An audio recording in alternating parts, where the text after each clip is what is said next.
A senior counter-terrorism officer has attacked some social media companies for refusing to help foil plots. Metropolitan Assistant Commissioner Mark Rowley was speaking on the eve of a court judgment that could make it even harder for law enforcement agencies to access messages. Sky's technology correspondent Tom Cheshire reports. Smartphones and social media are part of all our lives. According to counter-terrorism police, they could be putting those very same lives at risk. The UK's highest-ranking counter-terrorism officer, Mark Rowley, said that some social media companies were undermining investigations by not handing over their users' data. We see a wide variety from companies that are very helpful to ones that are very unhelpful.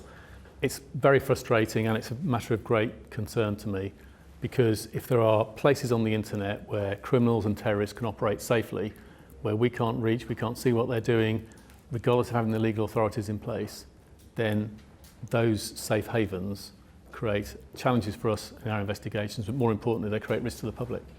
If you feel like you've heard this complaint before, it's because you have. The heads of GCHQ and MI5 have also attacked technology companies over the past year. And in summer last year, the inquest into the murder of the soldier Lee Rigby laid the blame on one social media company in particular. Later, it emerged that this was Facebook. These complaints have only been getting louder ahead of new legislation governing surveillance, the Investigatory Powers Bill, the so-called Snoopers Charter. Technology companies say they do cooperate in extreme circumstances, but that they have a duty to protect the rights of their users.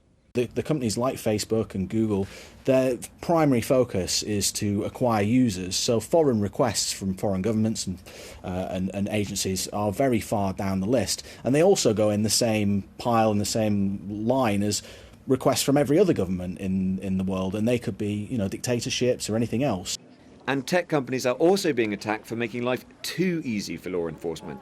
The European Court of Justice is due to rule on a claim brought against Facebook by one of its users. He says that the company's data handling practices means he was subject to unlawful spying by intelligence agencies. Different jurisdictions, different laws, different rights. This debate has for years been loud and it remains inconclusive. Tom Cheshire, Sky News. This is Sky News.